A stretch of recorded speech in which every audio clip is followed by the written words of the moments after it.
အားလုံးပဲမင်္ဂလာပါခင်ဗျာမြန်မာ ID Knowledge Sharing Channel မှာပြန်လည်ကြိုဆိုပါရစေကျွန်တော်ဒီနေ့ဘာအကြောင်းအရာကိုပြောပြမှာလဲဆိုတော့ကျွန်တော်တို့ laptop တွေမှာရှိတဲ့ RAM ဘယ်နှခစ်ပါလဲကျွန်တော်တို့ပြီးတော့ DDR3 လား DDR4 လား RAM speed ဘယ်လောက်လဲကျွန်တော်တို့ upgrade မြှင့်မယ်ဆိုရင် RAM တွေကို upgrade မြှင့်မယ်ဆိုရင်ဘယ်လောက်ထိမြှင့်လို့ရနိုင်မလဲကျွန်တော်တို့ laptop RAM ကို upgrade မြှင့်မယ်ဆိုရင်ဘယ်လောက်ထိမြှင့်လို့ရနိုင်မလဲဘယ်လောက် speed နဲ့ဟာကိုမြှင့်ရမှာလဲဆိုတဲ့ဟာကိုကျွန်တော်ပြောပြပေးမှာဖြစ်ပါတယ်ခင်ဗျာဒါကကျွန်တော်အခြေခံလူမသိတဲ့လူတွေအတွက်ကိုကျွန်တော်ပြောပြပေးတာဖြစ်တဲ့အတွက်တီဗီသားလူတွေကတော့ကြော်သွားပြီးကိုမေတ္တာရက်ခံရပါတယ်ခင်ဗျာကျွန်တော်ရဲ့ channel လေးကို subscribe မလုပ်ရသေးဘူးဆိုရင်ဒီ subscribe ဆိုတဲ့ button လေးကိုနှိပ်ပြီးတော့ subscribe လုပ်ပေးခဲ့ကြပါခင်ဗျာဒီလိုမျိုးလုပ်လိုက်ရင်ဒါ subscribe ဖြစ်သွားပါပြီအဲ့လိုမျိုးပဲနောက်ထပ်တင်တဲ့နည်းပညာသင်လေးတွေကိုကြည့်နေဆိုရင်တော့ဒီခေါင်းလောင်းလေးကိုနှိပ်ပြီးတော့ all ဆိုတာအားလေးကိုနှိပ်ပေးခဲ့ပါဒါဆိုလို့ရှိရင်တော့ဒီကျွန်တော်ရဲ့ channel လေးကတင်ပေးတဲ့နည်းပညာတစ်တိုင်းကိုမိတ်ဆွေတို့နောက်ပိုင်းမှာကြည့်လို့ရအောင်ညာဟုတ်ပြီအဲဒါကျွန်တော်တို့စောင့်လိုက်ကြရအောင်နော်ကျွန်တော်ပထမဆုံး RAM ကိုကြည့်မယ်ဆိုရင်အလွယ်ကူဆုံးနည်းကတော့ကျွန်တော်တို့ဒီမှာ this PC ဆိုတာရှိပါတယ်အဲ့ဒါကို right click ထောက်မယ် right click ထောက်ပြီးတော့ property ပေါ့နော် property သွားလိုက်မယ်ဆိုရင်ဒီမှာ install memory RAM ဆိုတာကျွန်တော်တို့ဒီမှာ 4GB ကျွန်တော်စက်က RAM 4GB ရှိပါတယ်ဟုတ်ပြီဒါကိုပိတ်လိုက်မှာပေါ့နော်ဒီနေ့ကျွန်တော်ပြောမယ့်ဟာက command prompt နဲ့ကြည့်တာကိုကျွန်တော်မပြောတော့ပါဘူးဘာဖြစ်လို့လဲဆိုတော့ဒီအလွယ်ကူဆုံးနည်းတွေနဲ့ကြည့်တဲ့ဟာကိုပဲကျွန်တော်ပြောပြတော့ပါမယ် command prompt နဲ့ကြည့်တဲ့နည်းတွေလည်းရှိပါတယ်နော်ဟုတ်ပြီဒါဆိုရင်ကျွန်တော်ဒီမှာနောက်ထပ် RAM slot ဘယ်နှခုပါလဲကိုယ့်ရဲ့ဆက်မှာစိုက်ထားတဲ့ RAM က DDR3 လား DDR4 လားပြီးရင်ဒီ RAM speed ကဘယ်လောက်နဲ့အလုပ်လုပ်နေတာလဲဒါမျိုးကိုကြည့်နေဆိုရင်တော့ဒီမှာဒီလိုမျိုးပေါ့ဒီအောက်မှာလွတ်တဲ့နေရာလေးဘယ်နာဖြစ်ကျွန်တော်တော့မလွတ်တော့လို့နော်လွတ်တဲ့နေရာတစ်ခုမှာ right click ထောက်လိုက်မယ်ထောက်ပြီးတော့ task manager လေးခေါ်လိုက်မယ် task manager ခေါ်လိုက်ပြီးတော့ဒီမှာ performance ကိုတွားလိုက်ပါမယ်ပြီးရင် memory ကိုတွားမယ် memory ကိုတွားရင်ကျွန်တော်တို့ဘာကိုမြင်ရလဲဆိုတော့ဒါကျွန်တော်တို့ရဲ့ RAM ရဲ့အလုပ်လုပ်နေတဲ့ state ကိုကျွန်တော်တို့မြင်နေရတာဖြစ်ပါတယ်ဒီမှာဆိုလို့ရှိရင် RAM 4K ရှိတယ် DDR3 4K DDR3 RAM ဖြစ်ပါတယ်ဟုတ်ပြီဒါဆိုလို့ရှိရင်ဒီမှာ speed ကဘယ်လောက် speed နဲ့လုပ်နေလဲဆိုတော့1600 MHz နဲ့အလုပ်လုပ်နေပါတယ် DDR3 နဲ့ဖြစ်တဲ့အတွက်1600 MHz ဖြစ်ပါတယ် DDR4 တို့ပါဆိုရင်2400တို့ပါလို့အဲ့လိုမျိုးဟာတွေနဲ့တွားမှာဖြစ်ပါတယ်ဒါတွေက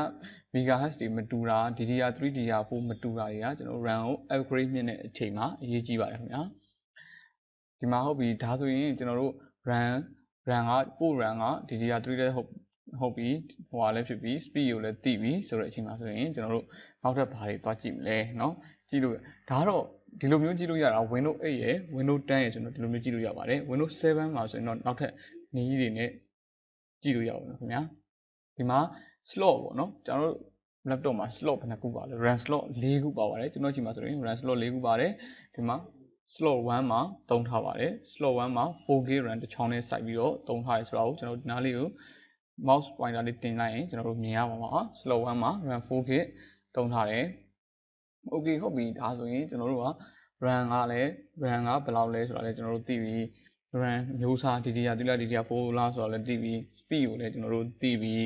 slot ဘယ်နှခုပါလဲဆိုတော့လည်းကျွန်တော်တို့သိပြီဟုတ်ပြီသိပြီဆိုရင်ကျွန်တော်တို့ကိုယ့်ရဲ့ RAM ကိုကျွန်တော်တို့က laptop RAM 4GB နေတယ်ဒီမှာ game ဆိုတဲ့လူတွေဘာတွေဆိုလို့ရှိရင်ကျွန်တော်တို့ RAM 4GB လောက်နဲ့ video editing လုပ်တဲ့လူတွေဆိုရင် RAM 4GB လောက်နဲ့အလုံးမဖြစ်ဘူး RAM ကိုထပ်ပြီးတော့ update ပြန်တင်နေတယ်နောက်ထပ်ဟို 8GB 60GB တင်နေတယ်ဆိုရင်ဒါတင်လို့ရသလားတင်သင့်လားမတင်သင့်ဘူးလားဒါကိုဘယ်လိုမျိုး check လုပ်လို့ရလဲဆိုတော့ကျွန်တော်ပြောပြပါမယ်နောက်တစ်ဆင့်အနေနဲ့ဟုတ်ပြီဒါဆိုလို့ရှိရင်တော့ကျွန်တော်တို့သူ့ရဲ့မူရင်း website တွေမှာလည်းကျွန်တော်တို့တွားပြီးတော့ specification တွေကိုကြည့်ပြီးတော့ကျွန်တော်တို့ကြည့်လို့ရပါတယ်ဒီ website ကတော့ memorystop.com ဆိုတဲ့ website ကကြတော့သူကကွန်ပျူတာ laptop တွေအကုန်လုံးကိုသူကပြောပြပေးတာဖြစ်တဲ့အတွက်ကျွန်တော်ဒီ website လေးကိုကျွန်တော်ပြောပြပေးရဖြစ်ပါတယ် memorystop.com ဆိုတဲ့ဟာလေးကိုကျွန်တော်ပြောပြဖြစ်ပါတယ်ဒီမှာကျွန်တော်တို့ laptop တွေအများကြီးကိုမျိုးစားအများကြီးကိုတစ်ခါတည်းကြည့်လို့ရတဲ့အတွက်ကိုကျွန်တော်ဒီ website လေးကိုကျွန်တော်ပြောပြပေးတာဖြစ်ပါတယ်ဟုတ်ပြီကျွန်တော်တို့ဒီမှာ memory ကိုကျွန်တော်တို့ upgrade မြှင့်နေတယ်ကျွန်တော်ရဲ့ laptop ပေါ့နော်ကျွန်တော်ရဲ့ laptop ကိုပဲကျွန်တော်ကြည့်မယ်ဟုတ်ပြီ laptop ပေါ့ laptop အရင်ဆုံးကြည့်လိုက်မယ် system type မှာ laptop manufacturer မှာကျွန်တော်ဟာ access ဖြစ်တဲ့အတွက် ASUS ထုတ်လိုက်တယ် brand မှာဒီမှာမိတ်ဆွေတို့ရဲ့ brand တွေရှာကြည့်ပါဒီမှာဟိုဟာတွေကိုယ့်ရဲ့ note ကျွန်တော်ဟာ notebook ဖြစ်တဲ့အတွက်ဒီမှာ ကျွန်တော်ရှာကြည့်မယ်ဒီထဲမှာပါရင်ဒီထဲမှာmodel ပေါ့နော်ဒီထဲမှာတော့အဓိကတော့ brand ဆိုတာ model ပဲကျွန်တော်တို့ model ဘယ်လောက်ရှိတယ်ဆိုတော့ရွေးရမှာဖြစ်တဲ့အတွက်ကျွန်တော်တို့ဒီထဲမှာလိုက်ရှာကြည့်ကိုယ့်ရဲ့ဟာမပါဘူးဒီထဲမှာဒီပြထားတာလည်းမပါဘူးဆိုလို့ရှိရင်ဒီမှာကျွန်တော်ဒီရွေးလိုက်ပါOther model ဆိုတဲ့ဟာလေးကိုရွေးလိုက်ပါ Other model မပါဘူးဆိုမှတော့ပါတယ်ဆိုရင်တော့အဲ့မှာပါတဲ့ဟာကိုရွေးလိုက်ပေါ့နော်Other model ဆိုပြီးတော့ရွေးလိုက်တဲ့အချိန်မှာဒီမှာ model ဆိုပြီးတော့ထွက်လာတယ် model ဆိုမှကျွန်တော်တို့တစ်ခါထပ်ရွေးမယ်ဒါကျွန်တော်ရဲ့ laptop က 8550C ဒါဆိုလို့ရှိရင်ဒီမှာ 8 series ကိုသွားမယ် 8 series မှာ 8550cc ဒါကျွန်တော်ရဲ့ laptop model ဒီ laptop model ကြည့်နည်းကိုလည်းကျွန်တော်ရှေ့ကဟိုဒီမှာကျွန်တော်ပြောခဲ့ပြီးပါပြီဒီမှာဆိုလို့ရှိရင်ဒါဆိုရင်သူထွက်လာပြီကျွန်တော်တို့ဘာကိုနှိမ့်လို့ရမလဲဆိုတာဒီမှာDDR3 ဒီမှာ1600 MHz ဆိုပြီးတော့ပြောပြီးဒါ SODIMM memory type เนาะဒါဆိုလို့ရှိရင်ဒီမှာ ASUS 8550C laptop ရဲ့ RAM ကပါတဲ့ဟာကဒီမှာပါတဲ့ဟာဘာလဲဆိုတော့ 4GB memory ဆိုပြီးပြောပါတယ်ဒီမှာ upgrade မြင်တာကျွန်တော်တို့ 8GB မြင်လို့ရတယ်ဆိုပြီးသူကပြောထားပါတယ်ဒါပေမဲ့ဒီ laptop တွေမှာအများဆုံးမြင်နိုင်တဲ့ပမာဏက 8GB မဟုတ်ဘူး 32GB ကျွန်တော်တို့မြင်လို့ရတယ်ဗျဒါကိုကြည့်ရနည်းလည်းရှိပါတယ်ဒါပေမဲ့ 32GB မြင်ဖို့ဆိုရင်ကျွန်တော်တို့ကဘယ်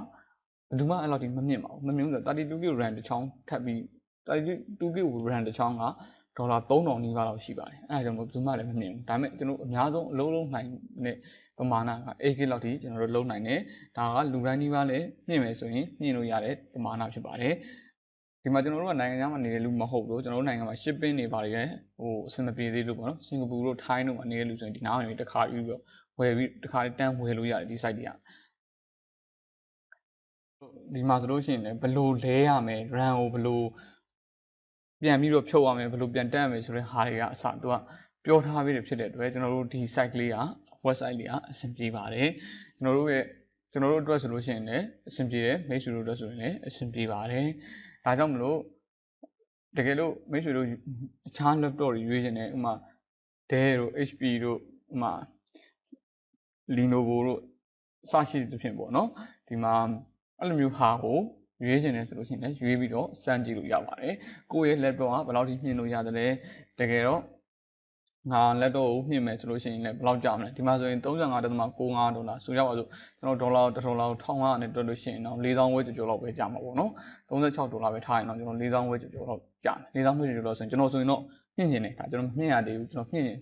ကျင်တယ်ဒါကျွန်တော်မြင်ရသေးဘူးเนาะဒါဆိုရင်ကျွန်တော်တက်နိုင်တဲ့ပမာဏလားဒါမျိုးစဉ်းစားလို့ရတယ်เนาะကိုနောက်ဆုံးအနေနဲ့ဘယ်လိုပြောရမလဲငါမြင်မယ်ဆိုတော့မြင်လို့ရတယ်ဆိုတော့ပမာဏကိုတည်သွားတဲ့အတွက်ကျွန်တော်တို့အနည်းဆုံးတော့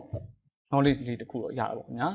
ဟုတ်ကဲ့ဒီမှာဆိုလို့ရှိရင်လည်းကျွန်တော်ရဲ့ laptop ရဲ့ဒါကျွန်တော် laptop လေးရဲ့ဒီမှာဟိုပါပေါ့သူ့ specification ပေါ့နော်အချက်လက်တွေဒီမှာပါတဲ့ဟာက 4GB RAM maximum နှင်းလို့ရတာ 8GB RAM ဒီမှာသူ့ရဲ့ဒီ RAM ရဲ့ဟိုပါပေါ့ type ပေါ့နော်အဲ့ဒါကိုလည်းသူကပြောထားပြီးသားပြီကျွန်တော်တို့ဒီမှာ1600ဆိုလို့ရှိရင်1600ပဲပြန်ပြီးတော့သုံးအောင်ဖြစ်တဲ့အတွက်1600 MHz ကိုပဲသုံးနေတာဖြစ်တဲ့အတွက်1600 MHz ဆိုတဲ့ဟာကိုကျွန်တော်ပြောထားပြီးတော့လေဒီမှာဆိုလို့ရှိရင် CPU type က Intel 3rd Gen ဆိုတဲ့ဟာမျိုးပေါ့နော်အဲ့ဒါမျိုးတွေကိုကျွန်တော်တို့ဒီ website တွေမှာစစ်ဆေးလို့ရတယ်ဒါကကျွန်တော်ကဟာပေါ့ just for sharing ပါပဲ knowledge လေးတစ်ခုကို sharing လုပ်ပေးတဲ့သဘောပါပဲမိတ်ဆွေတို့အဆင်ပြေမယ်ဆိုလို့ရှိရင်အဆင်ပြေမယ်လို့လည်းထင်ပါတယ်မိတ်ဆွေတို့အနေနဲ့ကို laptop ကိုဝယ်ဖြစ်ကိုရဲ့ set ကိုဝယ်ဖြစ်ငါ laptop ကတော့ဘာ RAM စိုက်ထားတာနောက်ဆုံးကို laptop ကဘာ RAM ဘယ်လောက်ရှိတယ် RAM ဘယ်လောက် speed နဲ့သွားတယ် RAM ကိုဘယ်လောက်ထိနှင်းလို့ရတယ်ဆိုတာမျိုးကိုသိသွားမှာဖြစ်ပါတယ်ဟုတ်ကဲ့ပါကျွန်တော်ကတော့ဒါကတော့အားလုံးမသိသေးတဲ့လူတွေကိုသိသွားအောင်ပြောပေးခြင်းဖြစ်ပါတယ်ကျွန်တော်ရှင်းပြပေးတဲ့အကြောင်းအရာလေးတွေကမိတ်ဆွေတို့တဲ့အသိပညာဘ ഹു တုဒကိုတိုးပွားစေရဆိုလို့ရှိရင်ကျွန်တော်ရဲ့ YouTube channel လေးကိုလည်း subscribe လုပ်ပေးခဲ့ကြပါအောင်ခင်ဗျာအားလုံးကိုကျေးဇူးတင်ပါတယ်ခင်ဗျာနောက်ထပ်နည်းပညာအသစ်တွေကိုလည်းကျွန်တော်အားရင်အားသလိုကျွန်တော်တင်ပေးသွားမှာဖြစ်ပါတယ်ကျွန်တော်က admin တယောက်တည်းအနေနဲ့လုပ်နေတာပြီးတော့ကျွန်တော်အားတဲ့အချိန်လေးမှာပဲကျွန်တော်ကလုပ်ပေးနေရဖြစ်တဲ့အတွက်နောက်ကြောင်းမှုလေးတွေ reply ပြန်တဲ့နေရာမှာနောက်ကြောင်းမှုလေးရှိရင်လည်းကျွန်တော်တောင်းပန်ပါတယ်ခင်ဗျာအားလုံးကိုကျေးဇူးတင်ပါတယ်ခင်ဗျာ